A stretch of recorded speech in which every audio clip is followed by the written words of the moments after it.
A gorilla mother left her cubs to die. What the Black Panther did next was shocking.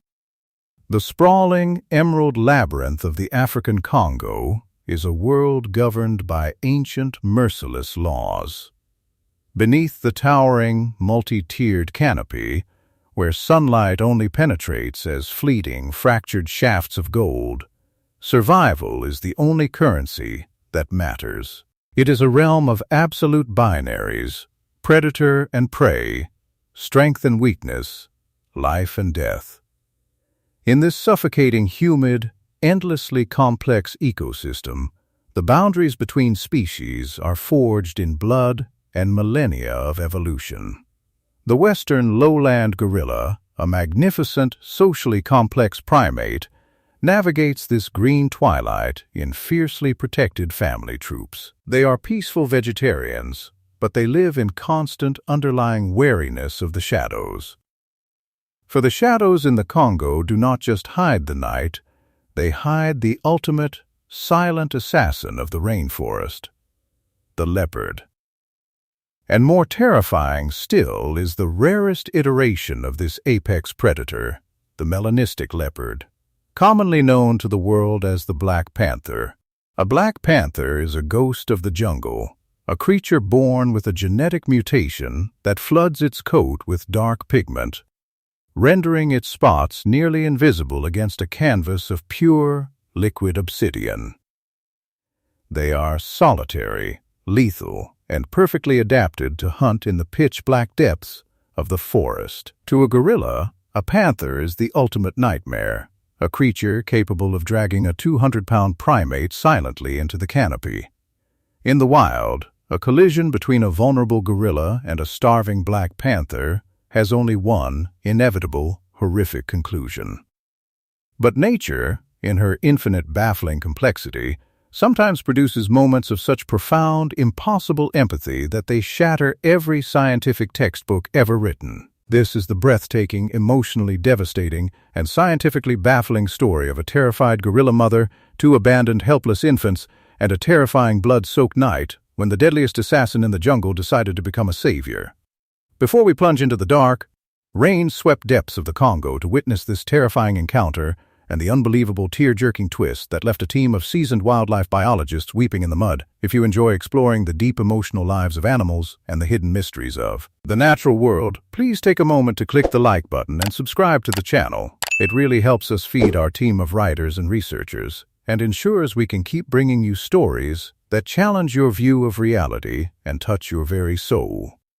To comprehend the sheer, staggering magnitude of the miracle that unfolded on the banks of the churning Sangha River, you must first understand the desperate, tragic circumstances that brought these impossible souls together. The story begins with a young, inexperienced female gorilla named Nala. Nala was a first-time mother, and nature had dealt her a biologically overwhelming hand. She had given birth to twins. While we often colloquially refer to young animals as cubs, in the primate world, they are infants, completely and utterly dependent on their mother for survival. A mother gorilla must carry her infant against her chest constantly, supporting its head and regulating its body temperature. Carrying one infant is exhausting. Carrying two through the dense, treacherous terrain of the rainforest is a nearly impossible, monumental physical burden. The tragedy was catalyzed by a sudden, violent shift in the weather. The Congo is prone to explosive, torrential monsoons, and on a pitch-black Tuesday evening, the sky tore open. The rain fell in solid, punishing sheets, turning the steep volcanic slopes of the guerrilla troops' territory into a treacherous, sliding nightmare of red mud and snapping branches. The troop, led by a massive silverback, began a frantic, rapid descent to seek shelter in the lower river valleys. Nala, exhausted, starving, and struggling to grip both of her shivering, screaming infants against her wet chest, fell behind. As she tried to navigate a steep, slippery ravine, disaster struck. The muddy bank beneath her heavy feet gave way, collapsing in a localized mudslide. Nala tumbled violently down the slope, crashing through the thorny underbrush. In the terrifying chaos of the fall, the physical grip holding her babies was broken. The two tiny, fragile infants were thrown into the thick, dark mud at the bottom of the ravine. Nala, bruised, terrified, and disoriented, scrambled to her feet. The roar of the storm was deafening. She searched frantically in the dark, but the rising floodwaters of the ravine were already churning. Driven by sheer, blind panic and the instinctual, overwhelming urge to rejoin the safety of the silverback, Nala made a tragic, desperate choice. She fled. She abandoned her infants in the mud, disappearing into the dark, storm-ravaged jungle, leaving two tiny, helpless primates entirely exposed to the worst the Congo had to offer. Less than a mile away, moving through the upper canopy with the silent, fluid grace of a shadow, was the second half of this impossible equation.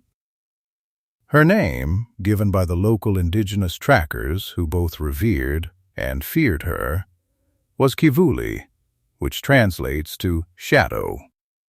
Kivuli was a magnificent, fully grown female black panther.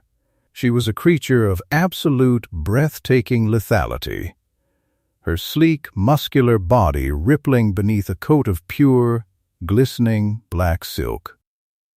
But Kivuli was not hunting for sport. She was hunting out of profound, agonizing desperation. Kivuli was a mother in mourning. Just 3 days prior, she had hidden her own litter of 2 tiny cubs in the hollow of a rotting mahogany tree while she went to hunt. When she returned, she found the hollow empty, smelling heavily of a massive African rock python. The loss of her cubs had broken the panther's spirit. She had spent the last 3 days pacing the forest floor, letting out low, mournful, guttural yowls, searching endlessly for babies that were already gone.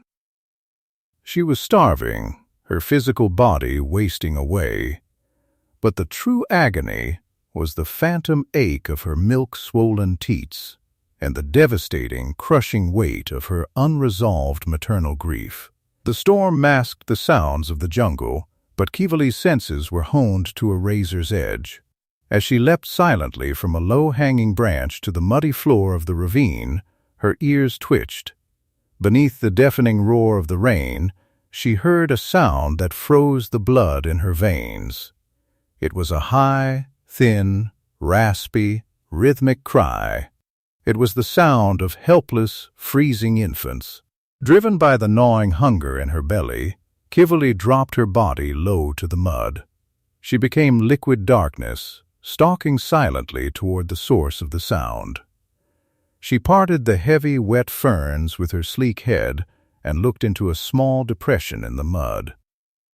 There, shivering violently, covered in freezing rain and dark mud, lay the 2 gorilla infants. They were impossibly small, their oversized brown eyes squeezed shut, their tiny, human-like hands grasping blindly at the empty air, crying out for a mother who was never coming back. Kivuli stood over them. She was a predator. These were the offspring of her natural prey. Her jaws were designed to crush skulls and sever spines with a single, effortless bite. She lowered her massive, heavy head, opening her jaws, revealing rows of gleaming, lethal teeth. She brought her snout mere inches from the screaming infants. 2 miles away, in a mobile, high-tech research vehicle parked on the edge of the river, Dr. Marcus Vance, a senior primatologist, was monitoring the thermal imaging cameras mounted on drones circling the sector. He had been tracking the guerrilla troops' movements during the storm, and he had witnessed Nala's fall and her horrific abandonment of the infants. He had immediately deployed a low-flying thermal drone to locate the babies, desperate to dispatch a rescue team. But when the drone's infrared camera locked onto the ravine, Marcus's heart stopped completely. The screen showed the two tiny red heat signatures of the gorilla infants. And looming directly over them, glowing with the terrifying massive thermal signature of an apex predator, was the panther. "Oh, God," Marcus whispered, the color draining from his face as he stared at the monitor. "We're too late. She's going to kill them." He reached for the radio, preparing to call off the rescue team, unwilling to send his rangers into a pitch-black ravine with a feeding leopard. He watched the screen in agonizing, paralyzed horror, waiting for the massive thermal signature to strike, waiting for the two tiny red lights to simply extinguish. But the strike never came. In the muddy ravine, something impossible was happening. As Kivuli opened her jaws to deliver the killing bite, one of the freezing, blind gorilla infants reached up. Its tiny, fragile, leathery hand blindly grasped the thick, wet fur of the panther's cheek. The infant didn't smell a predator, it smelled the warm, heavy scent of milk.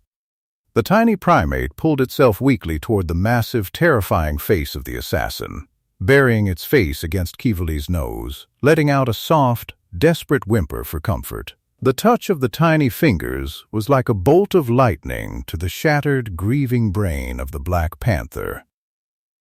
The physical contact, the smell of the newborn milk, the desperate, needy cries, it completely, catastrophically hijacked her predatory drive. The millions of years of evolutionary programming that told her to kill were instantly overridden by an ancient, even more powerful biological imperative, the desperate need to mother.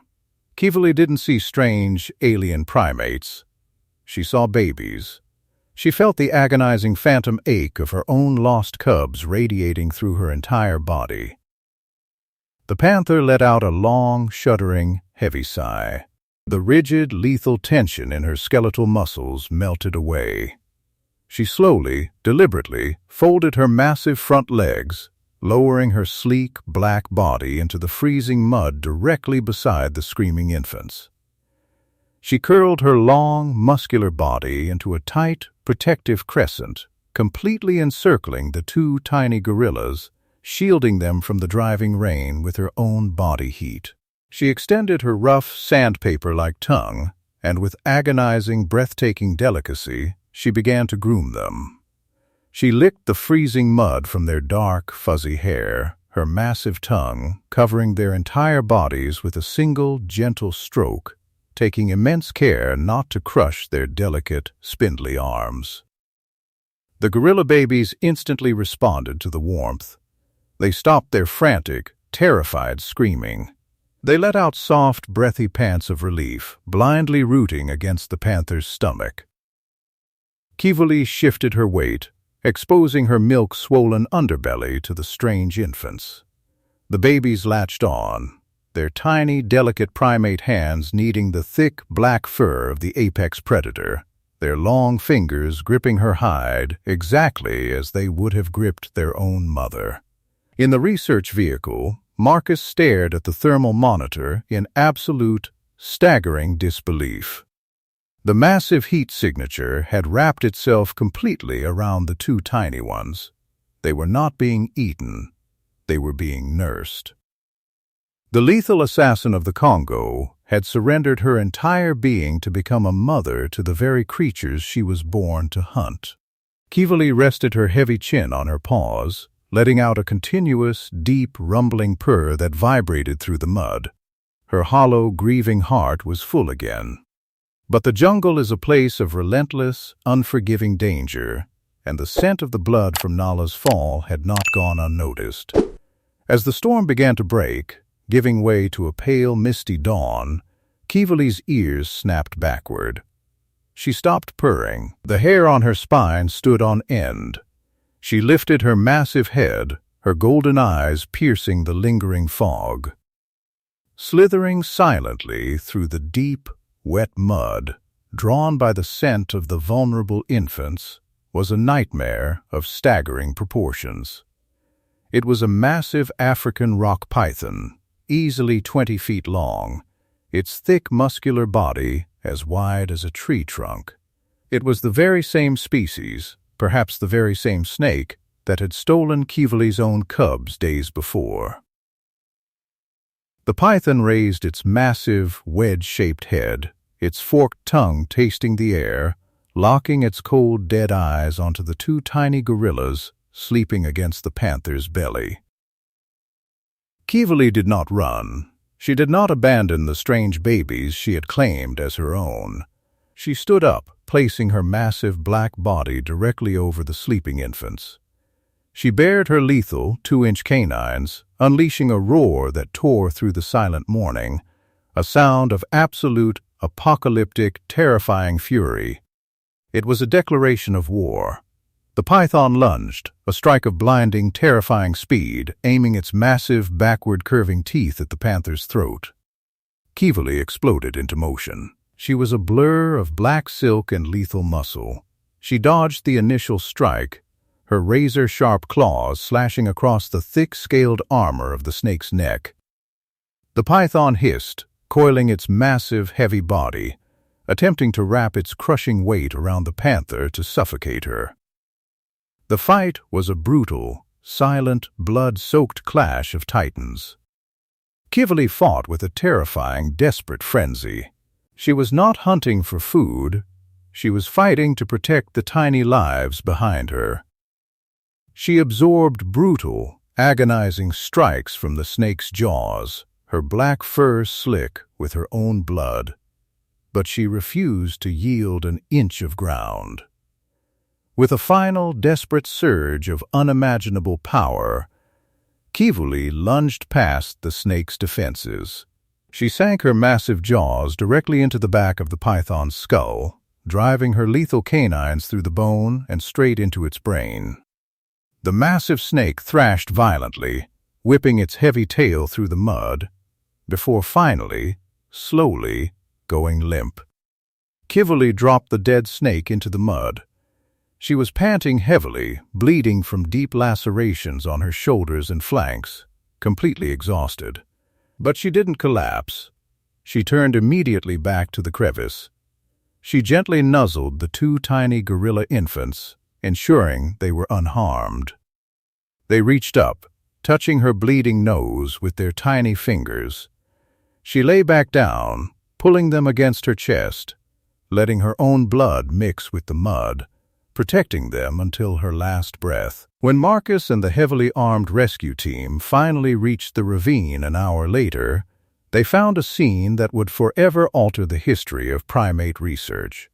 The massive 20-foot python lay dead in the mud, and lying next to it, bleeding but alert, was the Black Panther. As the humans approached, Kivali did not charge. She looked at Marcus. She looked at the two healthy, warm gorilla babies sleeping against her stomach. In a moment of profound, silent understanding, the incredibly intelligent feline knew her watch was over. She knew she could not raise them. With a long, slow groan, she stood up, gently nudging the infants toward the humans with her snout. She let out one final, soft purr, turned her back, and melted silently into the emerald shadows of the rainforest, vanishing like a ghost.